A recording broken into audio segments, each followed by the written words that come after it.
Bien-aimés frères et sœurs, bonjour, que le Seigneur vous bénisse. En tout cas, merci beaucoup du temps ainsi que de l'attention que vous allez accorder à notre message d'aujourd'hui. Nous sommes en train de continuer avec notre série de messages sur les pratiques ainsi que la vie dans la nouvelle alliance. Nous voulons établir, frères et sœurs, la différence qu'il y a entre la manière dont les gens vivaient dans l'ancienne alliance, c'est-à-dire sous la loi, et la manière dont nous, enfants de Dieu, l'Église de Jésus-Christ, nous sommes censés vivre. Il y a des pratiques que les gens faisaient dans l'ancienne alliance et ces pratiques ne sont plus d'actualité où nous, enfants de Dieu, aujourd'hui, l'Église de Jésus-Christ, ne sommes pas concernés par ces pratiques. Mais malheureusement, beaucoup d'enfants de Dieu ignorent ces choses. Beaucoup pensent que parce que quelque chose est écrit dans les Saintes Écritures, donc nous sommes obligés de les faire. Il y a beaucoup de choses, frères et sœurs, qui sont écrites dans les Saintes Écritures, mais qui ne concernent pas l'Église véritable.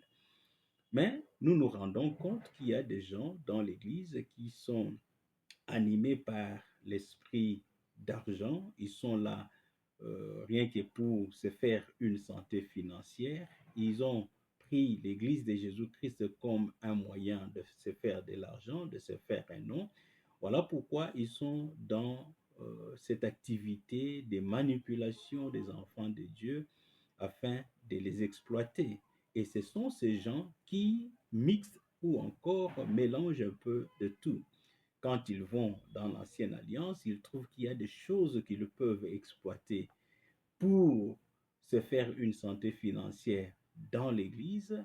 Ils utilisent ces choses et ils viennent imposer ces choses comme étant une doctrine de l'Église. Voilà pourquoi Dieu nous a mis à cœur de parler un peu de ces choses pour que ceux-là qui sont sensibles par rapport à la vérité, qu'ils puissent comprendre la vérité et être libérés selon qu'il est écrit dans les Saintes Écritures, dans Jean chapitre 8, vous connaîtrez la vérité et la vérité vous affranchira. Frères et sœurs, le diable fait un travail. La vérité, c'est quoi? La vérité, c'est la parole de Dieu. Selon Jean chapitre 17, le verset 17, la Bible dit, sanctifie-les par la vérité. Ta parole est la vérité.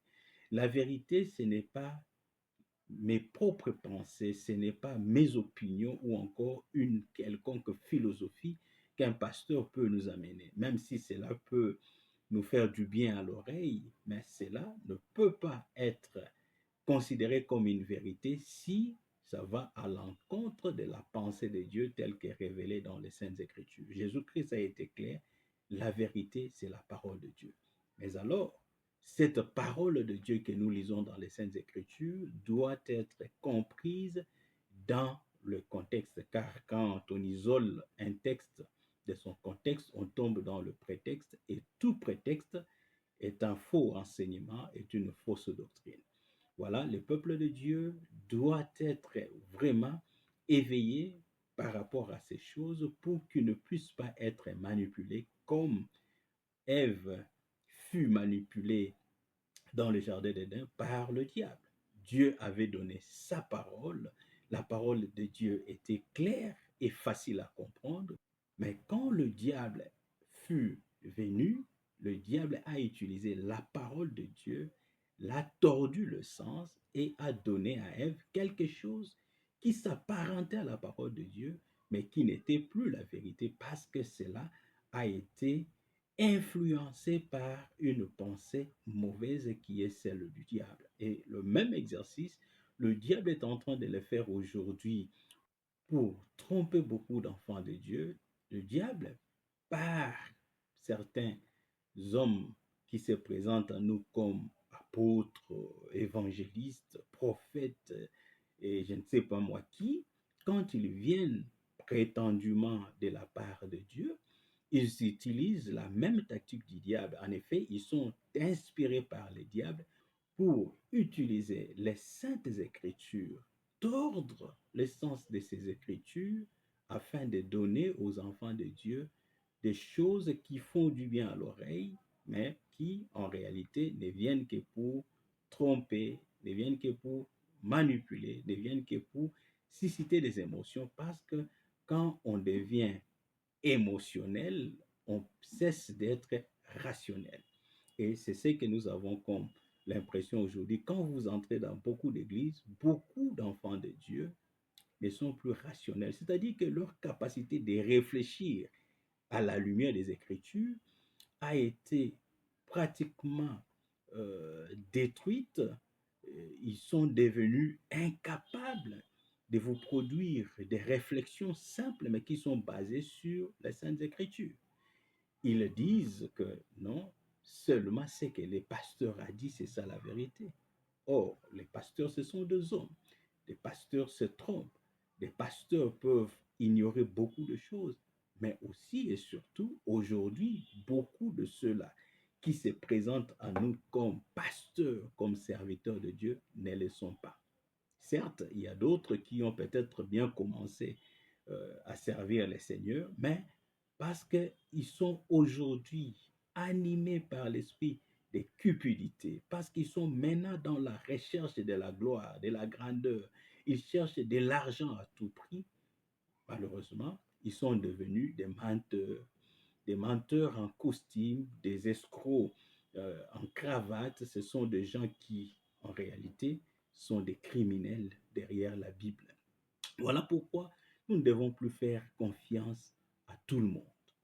Oui, je sais que vous aimez vos pasteurs, vous aimez vos soi-disant prophètes, mais vos pasteurs, vos prophètes, vos évangélistes, nombre d'entre eux sont des menteurs. Ils se servent du nom de Jésus-Christ, de l'Église de Jésus-Christ et aussi de la parole de Dieu pour tromper le peuple de Dieu. Mais comment sortir de cette manipulation? Comment ne plus tomber dans le piège de ces pasteurs? Aujourd'hui, je vous donne l'une des clés, toujours comme je disais dans le contexte de notre série de messages sur la vie ainsi que les pratiques dans la Nouvelle Alliance. L'une des clés majeures pour ne pas tomber dans la manipulation des gens, c'est de connaître notre Dieu comme étant Père. Bien-aimé dans le Seigneur, dans l'Ancienne Alliance, Israël avait un Dieu au ciel. Mais sur la terre, Israël avait un père qu'ils appelaient le père Abraham, de qui sont venues de 12 tribus d'Israël. Et ce sont ces 12 tribus qui ont fait la nation d'Israël. Ainsi, le peuple d'Israël, quand il parlait des pères, il se référait à un homme, à Abraham. Et au-dessus de cet homme, il y avait un Dieu. Mais ce que j'aimerais vous faire remarquer, frères et sœurs, un Dieu, quand on parle de Dieu, le Dieu, ce n'est pas un nom, le Dieu, ce n'est qu'un titre. Le titre de Dieu identifie ou est relatif à un être qui est suprême, un être qu'on adore, un être qu'on vénère, un être de qui l'on dépend. C'est ça un Dieu. Et Israël, comme nation de Dieu, avait cette conception de Dieu.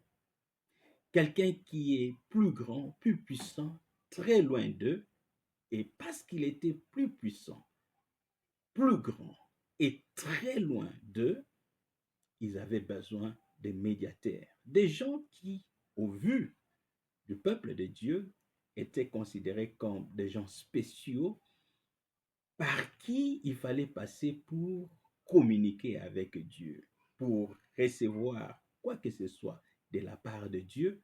Ces gens, la nation d'Israël, les Israélites, avaient besoin de quelqu'un pour être comme un intermédiaire entre eux et Dieu. Parce que Dieu, dans son autorité, dans sa puissance, était toujours très loin d'eux. Il était saint, pur, et personne dans ce péché ne pouvait l'approcher. Il fallait des gens que Dieu lui-même avait choisis pour jouer le rôle d'intermédiaire. C'est pour cela, quand nous lisons l'Ancienne Alliance, on nous parle de grands prophètes comme Moïse, Élie, même Abraham lui-même. Abraham aussi était un prophète de Dieu. Ce sont les Saintes Écritures qui les disent. Voyez, Élisée et beaucoup d'autres prophètes que Dieu avait élevés du milieu de son peuple pour que ces gens deviennent de points de contact ou encore des intermédiaires entre Dieu et le peuple. Ça, c'était la vie dans l'ancienne alliance. Et cette vie-là avait carrément, voyez, façonné leur façon de voir les choses, leur conception et leur perception de cet être suprême. Mais quand nous venons dans la nouvelle alliance, nous voyons Jésus-Christ, lui par qui Dieu a conclu une alliance parfaite avec nous, son peuple, nous, l'Église de Jésus-Christ.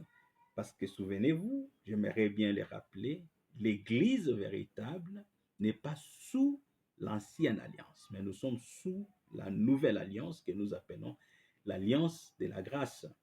Et au sujet de cette alliance, la Bible dit dans Romains chapitre 6, le verset 14, que le péché ne régnera plus sur nous parce que nous ne sommes plus sous la loi, c'est-à-dire sous l'ancienne alliance, mais sous la grâce, la nouvelle alliance. En d'autres termes, un chrétien véritable qui vit dans la nouvelle alliance, il vit sous la grâce et par conséquent, sa vie n'est pas dominée par le péché. Donc, quand vous voyez quelqu'un qui vit dans le péché, qui est dominé par les péchés, celui-là n'a pas encore expérimenté la grâce. La grâce, un concept qui est très mal prêché parfois, mal présenté aux enfants de Dieu. C'est pour cela les gens, n'ayant pas bien compris ce que c'est la grâce, ils en abusent. C'est vrai, on chante la grâce, on prêche la grâce, mais sur le plan pratique, les gens ne comprennent pas que la grâce, c'est une puissance qui nous donne la force de dominer sur le péché. C'est-à-dire que celui qui est bien positionné sous la grâce ne peut plus être dominé par les péchés. Ça, c'est quelque chose de très important que l'Église doit connaître. Mais une autre chose qui concerne notre message d'aujourd'hui, c'est que quand Jésus-Christ qui est venu nous introduire dans la nouvelle alliance, quand il est venu, il vient nous révéler une dimension que beaucoup de gens aujourd'hui dans l'Église ne connaissent pas. C'est vrai, nous les disons parfois quand nous parlons, nous appelons Dieu comme étant notre Père. Mais sur le plan pratique, les gens ne considèrent plus Dieu comme Père. Dans l'ancienne alliance, j'aimerais bien le souligner, le peuple de Dieu n'avait pas connu Dieu comme étant leur Père. Mais quand Jésus-Christ, le Sauveur, est venu, il vient nous révéler que celui-là qui autrefois était très loin de vous, celui-là que vous craignez, il n'est pas seulement Dieu, mais il est votre Père. Pourquoi ceci est important, frères et sœurs? Parce que quand on parle de Père, il y a un rapprochement. On n'a pas besoin d'un intermédiaire pour parler à son Père, n'est-ce pas? Et c'est ça, malheureusement, c'est que beaucoup de pasteurs aujourd'hui dans l'Église ne veulent pas que les gens comprennent et que les gens vivent avec Dieu comme étant leur Père. Jésus-Christ vient nous introduire dans cette dimension de Père. En effet, il veut que nous puissions appeler ce Dieu-là qui autrefois était loin de son peuple. Il veut que nous puissions l'appeler Père parce que dans la nouvelle alliance, il n'est plus loin de nous. Il est avec nous. C'est un rapprochement. Et par le Saint-Esprit, la Bible nous dit, nous crions Abba Père. Il est notre Père. Bien-aimés dans le Seigneur, si vous comprenez que Dieu est votre Père, vous cesserez de considérer vos pasteurs, vos apôtres, vos prophètes, vos évangélistes comme étant des petits dieux. Vous cesserez de dépendre d'eux pour obtenir quelque chose de votre Père. Mais pourquoi ces choses sont très importantes d'être comprises de la manière la plus simple? Considérons nos pères, nos parents à la maison. Qui de vous, frères et sœurs, pour parler à son père, pour parler à sa mère, pour parler à son parent, il a besoin d'une tierce personne pour communiquer à sa place? Personne. D'ailleurs, ça serait absurde qu'un enfant pense que pour communiquer à son père, il a besoin d'une tierce personne. Mais pourquoi nous ne comprenons pas malheureusement quand nous sommes dans l'Église que Jésus-Christ est venu ouvrir notre intelligence pour que nous comprenions que celui que nous appelons Dieu, certes, il est Dieu parce que c'est un être suprême que nous devons adorer et vénérer, mais il est aussi notre Père. Et par conséquent, il n'y a pas d'intermédiaire entre nous et lui. Mon frère et ma sœur, avons-nous besoin de quelque chose de la part de Dieu? C'est vrai. Alors nous n'avons pas besoin de pasteurs. Nous n'avons pas besoin de prophètes. Nous n'avons pas besoin des évangélistes. Parce qu'il est notre Père. Les pasteurs sont là, certes. Dieu les a établis. Je suis un serviteur de Dieu, établi comme tel par Dieu. Mais quel est mon travail dans l'Église de Jésus-Christ? Quelle est ma responsabilité dans l'Église? C'est de pointer les gens vers Jésus-Christ. Et qui est Jésus-Christ? Jésus-Christ, c'est Elohim. Parce que Jésus-Christ, c'est par lui que Elohim s'est manifesté sur la terre. Quand nous parlons de Jésus-Christ, nous parlons de Dieu. Emmanuel, c'est-à-dire que Dieu parmi nous. Quand est-ce qu'il était parmi nous? C'est quand il était dans la chair. Et cette chair-là, c'est ça, Jésus-Christ. Et la Bible dit, aujourd'hui, nous qui sommes de l'Église véritable, il n'y a pas d'autre médiateur entre nous et Dieu si ce n'est Jésus-Christ. Or, Jésus-Christ, c'est lui-même Dieu. Donc, en réalité, si nous voulons prier, nous prions directement à notre Père. C'est pour cela que Jésus-Christ pouvait dire à ses disciples, quand vous priez, dites, notre Père qui est aux cieux.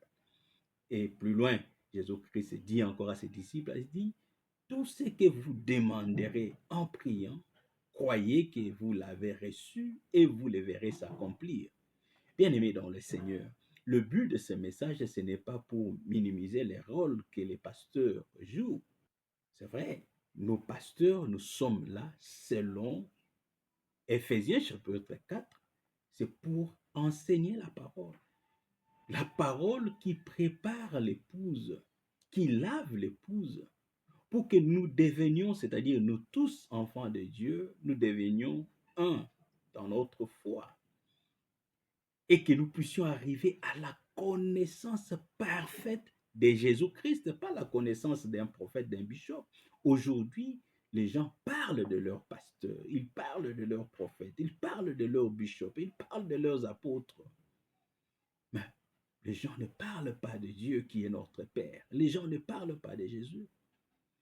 En effet, quand vous observez bien clairement, dans beaucoup d'églises, quand on cite les noms de Jésus-Christ, on cite les noms de Jésus comme un moyen de manipuler les gens.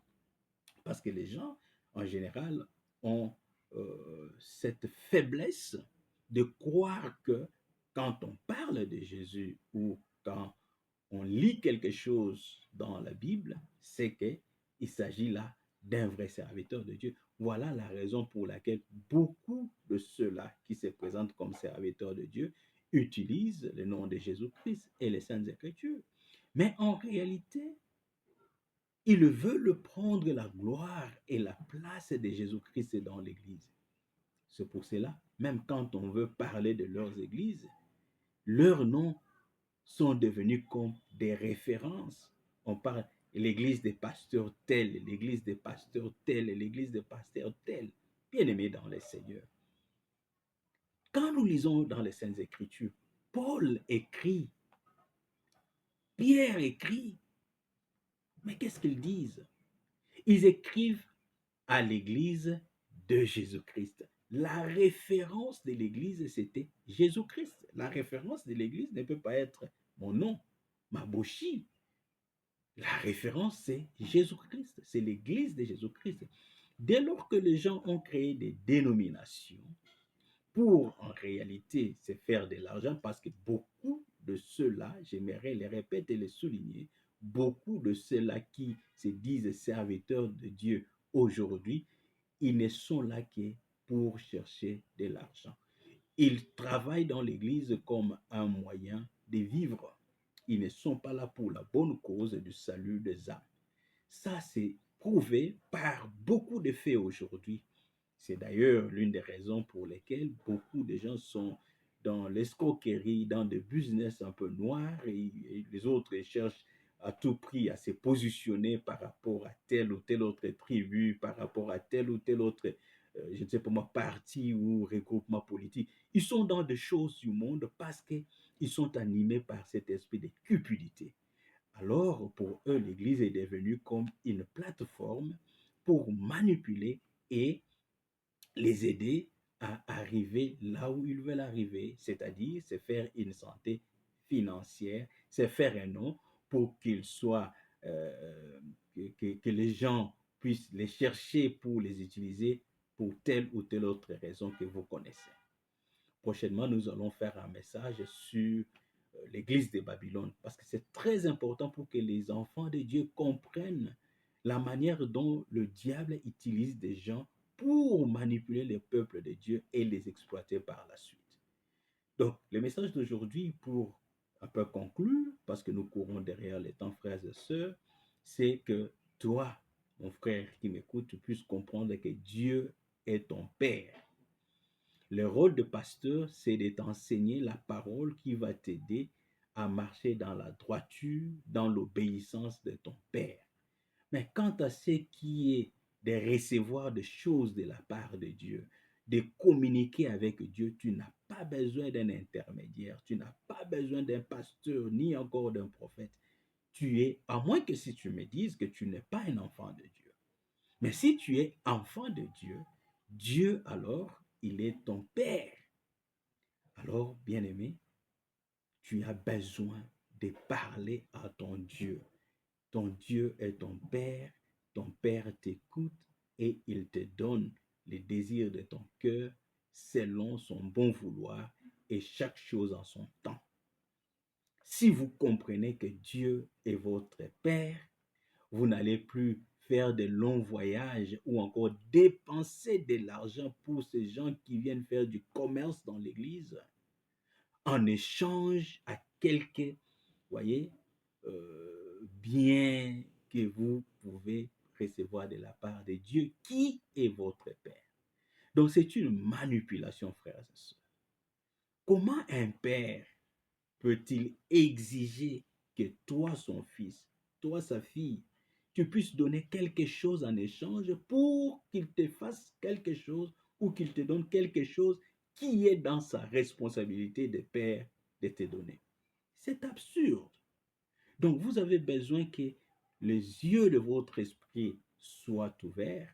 Vous avez besoin de comprendre des choses qui sont aussi simples, écrites dans les Saintes Écritures, mais que beaucoup de serviteurs de Dieu ne veulent pas que vous puissiez le comprendre, parce que comprendre cette dimension de Dieu comme votre Père, ça va vous libérer de leur manipulation qui vous amène à l'exploitation. Beaucoup de choses sont à dire, mais nous sommes limités par le temps. Prochainement, nous allons continuer avec ce message. Retenez que Dieu est votre Père et parce qu'il est votre Père, vous n'avez pas besoin d'autres intermédiaires. Si vous parlez à Dieu, vous restez patient, vous marchez dans la crainte de Dieu, le Seigneur Dieu qui est notre Père nous donnera tout ce qui est bon et nécessaire. Il pourvoira à nos besoins parce qu'il est notre Père. Il nous aime tant et il sait ce qui est bien pour nous et il sait quand et comment nous les donner. Que le Seigneur vous bénisse. Shalom.